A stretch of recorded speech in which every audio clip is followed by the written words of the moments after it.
Hello students, हम बात कर रहे थे इल्तुतमिश के बारे में। हमने इल्तुतमिश का प्रारंभिक जीवन पढ़ा कि कहाँ वो जो है मध्य एशिया के एक कबीले के सरदार के बेटे से दिल्ली का सुल्तान कैसे बना। सुल्तान बनने के बाद इसकी समस्याएं हमने देखी। समस्याओं के बाद हमने बात की कि वह इन समस्याओं का समाधान कैसे करता है एक एक करके। तो हमने पहले पढ़ा कि विरोधी तुर्क अमीरों का उसने दमन कैसे किया। फिर उसने अपनी स्थिति मजबूत करने के लिए चालीसा मंडल का गठन किया। फिर इसने कैसे यल्दौज का दमन किया ये हमने पढ़ा। कुबाचा का किस प्रकार दमन किया ये हमने पढ़ा। मंगोल आक्रमण जो चंगेज खां का खतरा मंडरा रहा था दिल्ली सल्तनत पे, उसका कैसे इसने समाधान निकाला। बंगाल वाला क्षेत्र इसने कैसे अपने अधीन किया, ये यहाँ तक हमने पढ़ा। नेक्स्ट हम लेते हैं 7वां पॉइंट कि पंजाब में जो खोकर जाति है, खोकर वही जाति है जिसने मोहम्मद गौरी की हत्या की थी, और ये खोकर जाति इसका ये दमन कैसे करता है। यहाँ लेते हैं इसकी 7वीं समस्या का समाधान कैसे करते हैं। तो ख्वारिज़म का जो राजकुमार जलालुद्दीन मंगबरनी आया था पंजाब में, वो वापस जब यहाँ से लौट गया तो लौटते हुए सैफुद्दीन करगुल नाम का व्यक्ति को इसने पश्चिमी पंजाब में अपना अधिकारी नियुक्त करके गया था। यानी पश्चिम पंजाब पे कहा कि ये तू मेरे प्रतिनिधि के रूप में यहाँ पर शासन कर। तो सैफुद्दीन ने पंजाब के खोखरों से मित्रता कर ली और अपने अधिकार क्षेत्र बढ़ाने का प्रयास किया, यानी और जो है इल्तुतमिश के क्षेत्रों पर अधिकार कर रहा था। तब इल्तुतमिश ने उसके दमन के लिए एक सेना भेजी। भयंकर संघर्ष के बाद खोखरों का दमन कर दिया गया और जो सियालकोट, जो वर्तमान पाकिस्तान में सियालकोट, जालंधर, नंदना के क्षेत्रों पर इल्तुतमिश की सेना ने अधिकार कर लिया। खोखरों पर नियंत्रण रख, देखो खोखरों का दमन किया, पूरी तरह से ख़त्म नहीं किया ना। तो अब खोखरों को कंट्रोल रखने के लिए इल्तुतमिश ने क्या किया, इन क्षेत्रों में नई सैनिक चौकियाँ कायम कर दी, सैनिक चौकियाँ बना दी। यहाँ पर सैनिक रहेंगे और कंट्रोल रखेंगे खोखरों को, है ना, उत्पाद नहीं मचाए, ज़्यादा जो है क्षेत्र में व्यवस्था नहीं करे। नसरुद्दीन एतगीन को नंदना में नियुक्त किया गया। तो इसका इल्तुतमिश का एक सूबेदार है, एक सेनानायक है नसरुद्दीन एतगीन, इसको नंदना क्षेत्र में नियुक्त किया गया। और खोखरों के गाँव में, जो खोखरों गांव थे, वहाँ पर तुर्क अमीर, जो योग्य तुर्क अमीर थे, उनको जागीर के रूप में ये गांव दे दिए गए ताकि वो यहाँ पर शांति और व्यवस्था बनाए रखें। तो इस प्रकार खोखरों को कंट्रोल इल्तुतमिश ने किया। नेक्स्ट बात करते हैं राजपूत और हिंदू शासकों से युद्ध। यानी इल्तुतमिश अभी तक अन्य समस्याओं में उलझा हुआ था, अब हिंदू या राजपूत शासकों से वो कैसे संघर्ष करता है, किन किन क्षेत्रों पर आक्रमण करता है, किन को जीतता है, कौन से वो जीत नहीं पाता। तो इल्तुतमिश 1225 ईस्वी तक विभिन्न समस्याओं में फंसा रहा। अभी तक हमने जितनी समस्याओं की बात की वो 1225 तक इसमें लगा रहा, परंतु इसके बाद उसने दिल्ली सल्तनत की सीमाओं को विस्तार करने का निश्चय किया। अब दिल्ली सल्तनत को वो फैलाना चाहता है। 1226 में उसने राजपूतों के शक्तिशाली दुर्ग रणथंबोर को जीता। तो रणथंबोर को 1226 में जीता। 1230 ईस्वी तक उसकी सेनाओं ने जालोर, अजमेर, बयाना, तहनगढ़ तथा सांबर के क्षेत्र को जीत लिया। तो ये क्षेत्र इसने अपने अधीन ले लिया। इनमें से कुछ जो है राज्यों ने दिल्ली सल्तनत में मिला लिया गया, जिन्होंने अधीनता नहीं मानी उनको मिला लिया गया। जालोर सहित कुछ राज्य ऐसे थे जिन्होंने अधीनता मान ली, यानी कि हम टैक्स देंगे, तुम्हारे अधीन है, तो उन राज्यों को वापस लौटा दिया कि तुम शासन करो, टैक्स देते रहो, अधीन रहो। इसके बाद सुल्तान ने 1231 ईस्वी में ग्वालियर, जो एमपी में ग्वालियर है, और कालिंजर को जीता, परंतु कालिंजर जीतने के बाद भी नियंत्रण को जो है स्थायी नहीं रख पाया। थोड़े दिनों बाद फिर वो स्वतंत्र हो गया। 1233-34 ईस्वी में उसने जो वर्तमान का मेवाड़ है, मेवाड़, उदयपुर, चित्तौड़ वाला क्षेत्र, जिसको नागदा, तो वहाँ पर जो शासन कर रहे थे गुहिल, ये गुहिल, गहलोत, सिसोदिया, है ना, एक ही परिवार है। तो गुहिलों और गुजरात के सोलंकियों के विरुद्ध इसने अभियान किया, लेकिन दोनों में ही ये हार गया, असफल रहा। तो यानी मेवाड़ के गुहिल को ये जीत नहीं पाया और गुजरात के सोलंकियों को भी जीत नहीं पाया। 1234-35 ईस्वी ने मालवा यानी मध्य प्रदेश पर अभियान किया, जिसमें भीमसा वाले क्षेत्र को जीता। इसके बाद इसने उज्जैन को जीता। फिर इसने यूपी वाले क्षेत्र में कटहर, दोआब यानी गंगा यमुना के बीच का क्षेत्र, अवध यानी कि लखनऊ, बिहार में भी हिंदुओं के विरुद्ध सैनिक अभियान किए और उनसे अधीनता स्वीकार करे। इसका अंतिम अभियान जो बयाना के विरुद्ध था, लेकिन वे रास्ते में बीमार पड़ गया और बीमार होने की वजह से वापस लौट आया। तो अब यहाँ तक हमने बात की राजपूत और हिंदू शासकों के विरुद्ध ये क्या कार्रवाई करता है। नेक्स्ट लेते हैं, इसकी एक समस्या हमने बात की कि ये गुलाम का ही गुलाम था, यानी गोरी का गुलाम, एब्बा का गुलाम इल्तुतमिश। तो इस समस्या से निजात पाने के लिए क्या करता है, इस्लाम धर्म के सबसे बड़े धर्म गुरु जो खलीफा होता था उससे ये जो है आज्ञा ले लेता है सुल्तान की। तो इससे क्या होता है, इसकी स्थिति बहुत मजबूत होता है, क्योंकि खलीफा जो इस्लाम, जो अब इसका विरोध कौन करे, धर्म के लोग कर रहे हैं। तो जब खलीफा से परमिशन मिल गई, इसको आज़ादी मिल गई, तो फिर जो है इस्लाम धर्म में कोई भी ऐसा नहीं है जो इसकी आज्ञा की अवज्ञा करे। अगर इसकी आज्ञा कोई नहीं मानता, मतलब इसने धर्म को नहीं माना है, क्योंकि जब खलीफा ने मान्यता दे दी तो धर्म धार्मिक रूप से इसकी स्थिति मजबूत होगी और फिर कोई इसकी अवज्ञा नहीं कर सकता। तो सुल्तान ने बगदाद, इराक की जो राजधानी है बगदाद, वर्तमान में बगदाद के अंदर खलीफा रहता था उस समय। तो खलीफा, जिसे मुस्लिम जगत का सर्वोच्च धर्माधिकारी और शासनाधिकारी माना जाता था, से अपने राज्य की वैधानिक मान्यता प्रदान करने का निवेदन किया। खलीफा को बोला कि मेरा जो राज्य है उसको कानूनी अधिकार दो कि वह जायज़ है, सही है। जैसे कैथोलिक चर्च में सबसे बड़ा धर्मगुरु पोप होता है, वैसे ही इस्लाम जगत में सबसे बड़ा धर्मगुरु खलीफा होता था ना। फर्स्ट वर्ल्ड वॉर के बाद में ये पद खत्म हो गया, तो ये खलीफा होता था।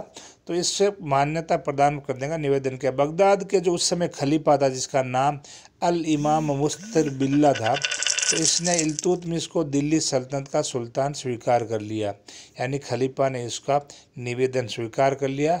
और नासिर अमीर उल मोमिन, ये परीक्षा में पूछते हैं, कई बार इस खलीफा का नाम पूछते हैं, कई बार ये उपाधि दी उसका नाम, यानी खलीफा का सहायक, हिंदी में हो गया खलीफा का सहायक, और इसने जो उपाधि दी उसका नाम है नासिर अमीर उल मोमिन की उपाधि जो है खलीफा ने इल्तुतमिश को दी, यानी तू खलीफा का सहायक है, हेल्पर है।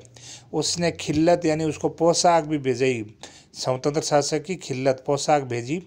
इस घटना का अत्यधिक राजनीतिक महत्व है, यानी जो इसको खलीफा से मान्यता मिल गई है, इसका राजनीतिक रूप से बहुत ज़्यादा महत्व था। अब सुल्तान जो है कानूनी रूप से उसका पक्ष बहुत मजबूत हो गया है, और मुसलमानों के लिए उसकी आज्ञाओं को अब नहीं मानना, यानी कि धर्म की आज्ञा नहीं माननी, उसके समान हो गई। यानी इल्तुतमिश की आज्ञा की अवहेलना करना, यानी कि धर्म की अवहेलना करने के समान हो गई। अब उन लोगों के मुंह बंद हो गया, जो उसे दास मान करके उसके राज्य अधिकार की आलोचना करते थे, यानी जो लोग इल्तुतमिश को दास समझ करके उसका राजा होने की आलोचना करते थे, अब उनका मुंह बंद हो गया। अब मुस्लिम जगत में इल्तुतमिश का जो है मान सम्मान बढ़ गया, यानी अब इस्लाम जगत में, इस्लाम धर्म में इसके कोई रोक टोक करने वाला नहीं रहा। तो ये इनकी समस्या ही थी इल्तुतमिश की, इसका समाधान किया। अब बात करते हैं कि इल्तुतमिश की मौत कब होती है। हमने अभी बात की थी कि बयाना अभियान के समय इल्तुतमिश बीमार हुआ था, वापस लौट आया और ये वहाँ से ठीक नहीं हुआ, और अप्रैल 1236 ईस्वी में इल्तुतमिश की मौत हो जाती है। और मौत से पूर्व उसने अपनी सैनिक सफलताओं और कूटनीति के द्वारा विशाल राज्य जो है स्थापित किया था इल्तुतमिश ने। तो ये हमने बात की इल्तुतमिश की मृत्यु तक। अब बात देते हैं कि इल्तुतमिश सफल रहा अपनी नीतियों में, तो इसके पीछे क्या कारण था। इल्तुतमिश को सफल शासक मानते हैं या सल्तनत काल का वास्तविक संस्थापक मानते हैं, तो इसके पीछे रीजन क्या था, due to success of Iltutmish. तो जब इल्तुतमिश दिल्ली के सिंहासन पर बैठा तो उसके सामने अनेक कठिनाइयाँ थी और चुनौतियाँ थी, लेकिन उसने उन सब पर विजय प्राप्त की और अपनी दिल्ली सल्तनत को मजबूत बनाने में सफल रहा। इसके पीछे कई कारण थे। पहला कारण, उसने स्वयं की योग्यता, यानी खुद योग्य होता तब भी होता है ना, दूसरे के धक्के देने से नहीं होता। स्वयं की योग्यता, सैनिक पराक्रम और नेतृत्व, जो नेतृत्व क्षमता थी, इसी के आधार पर इसने ये सब हासिल किया। दूसरा कारण था कि उसने विरोधियों की एकता का अभाव, यानी उसके जो विरोधी थे वो सब अलग अलग लड़ते रहे, इससे साथ मिलकर लड़ते तो इल्तुतमिश को वो कभी मिटा सकते थे, लेकिन विरोधी अकेले लड़े, चाहे कुबाचा हो, यलदोज हो, है ना, बंगाल हो, या जो भी बाकी जो खोखर हों, ये सभी क्या अलग अलग इससे लड़ते रहे। एक साथ मिल के लड़ते तो इल्तुतमिश का सफाया कर देते। तो विरोधियों को इसने इकट्ठा नहीं होने दिया, इल्तुतमिश ने उनको संगठित होने का अवसर ही नहीं दिया और एक एक करके अपने शत्रुओं को सफाया करता गया। तीसरा कारण था कि मध्य एशिया की अराजकता, यानी मध्य एशिया की अराजकता से जो चंगेज़ खान ने जिस ख्वारिज़म के शाह के राज्यों को बर्बाद किया था, तो उस ख्वारिज़म के शाह के दरबार के जो योग्य व्यक्ति थे वो भाग करके योग्य अनुभवी व्यक्ति यहाँ आ गए इल्तुतमिश के दरबार में, और इल्तुतमिश ने उनको अपनी सेवा में रख लिया। तो इन योग्य लोगों ने इसकी हेल्प की, जिससे ये सल्तनत मजबूत हुई। तो इन अनुभवी लोगों के माध्यम से वे एक उत्तम शासन प्रणाली का सूत्रपात करने में सफल रहा। चौथा कारण है कि उसकी कठोर शासन नीति, यानी उसने कठोरता से शासन चलाया। उसके बर्बरता और क्रूरता के अच्छे रिजल्ट निकले, जिससे सैनिक से लेकर सूबेदार तक सभी अधिकारी जो है अनुशासित हो गए। किसी भी काम के लिए अनुशासन सबसे ज़्यादा जरूरी है। तो कठोरता दिखाई तो अनुशासन आ गया, अनुशासन हो गया तो शासन सल्तनत मजबूत हो गई। पांचवा कारण था कि खलीफा द्वारा उसे सुल्तान पद और राज्य को मान्यता देना। और अंतिम कारण था उसके द्वारा गठित 40 मंडल, जो 40 मंडल जो उसके प्रति स्वामी भक्ति के साथ रहा, उसकी हर मुसीबत में हेल्प करता रहा। तो ये 40 मंडल ने उसकी हेल्प की, इस वजह से सफल रहा। अब बात करते हैं इल्तुतमिश के चरित्र और मूल्यांकन की, यानी वो किस प्रकार का एक गुणों वाला व्यक्ति था। Character and assessment of Iltutmish. तो इल्तुतमिश में एक योग्य सुल्तान के सभी गुण मौजूद थे। हमने पढ़ा कि ये बचपन में ही योग्य और खूबसूरत था, तभी इसके भाइयों ने इसको बेच दिया, है ना। तो ये हमने वहीं पढ़ा।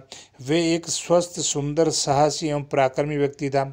साथ ही वे उदार और धर्मपरायण था। मतलब ये उदार और धर्मपरायण सिर्फ इस्लाम के लोगों के लिए था, बाकी के लिए नहीं था।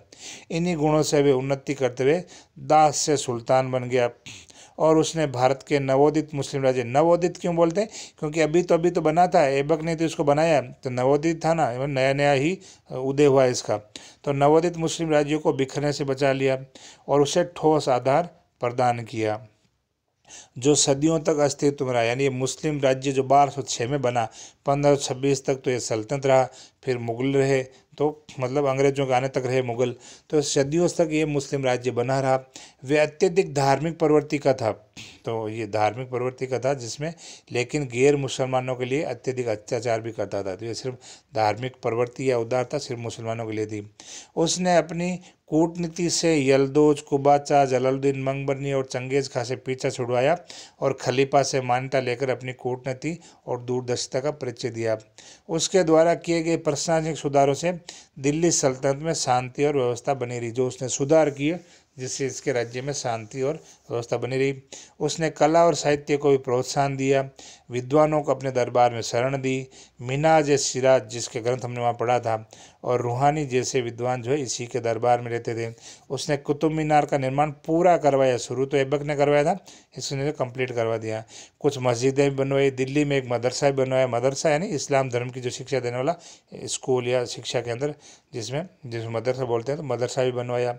मुस्लिम इतिहासकारों ने उसकी न्यायप्रियता की भी प्रशंसा की है कि वो न्यायप्रिय शासक था। उसने जो है अपने महल के बाहर घंटियां लगवा दी थी कि अगर किसी व्यक्ति को न्यायालय में न्याय नहीं मिला तो वो घंटी बजा करके सुल्तान से निवेदन करके जो है फरियादी सुल्तान से न्याय प्राप्त कर सकता था। लेकिन यह न्याय सिर्फ मुसलमानों के लिए था।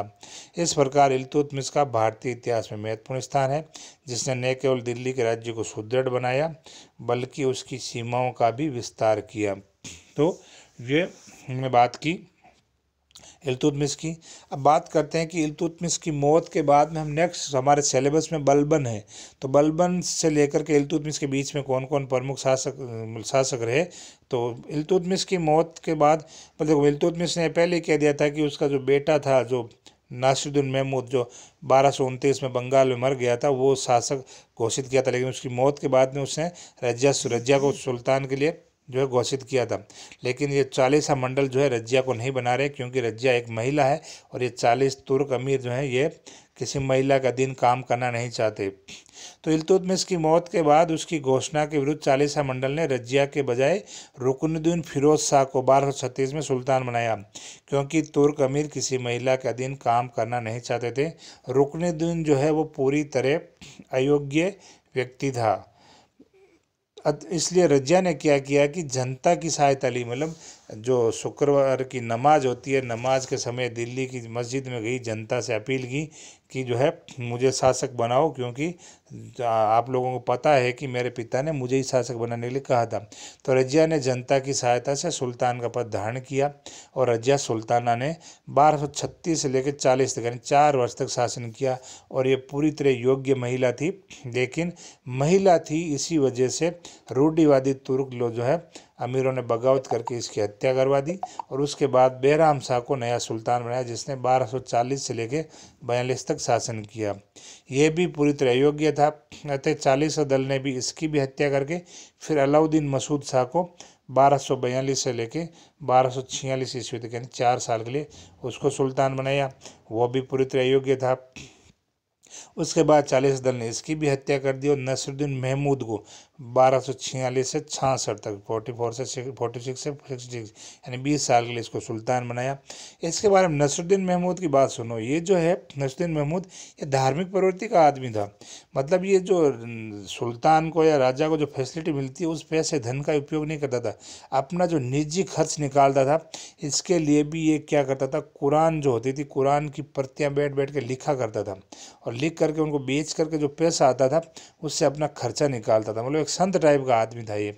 तो ये नसरुद्दीन महमूद रहा। तो नसरुद्दीन महमूद के बाद बलबन शासक बनता। तो बलबन ने अपनी बेटी की शादी नसरुद्दीन महमूद से की थी।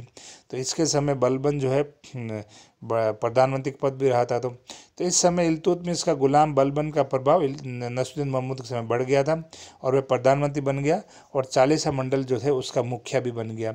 1266 में जब नासिरुद्दीन महमूद की मौत होगी तो उसके बाद सुल्तान बलबन बना।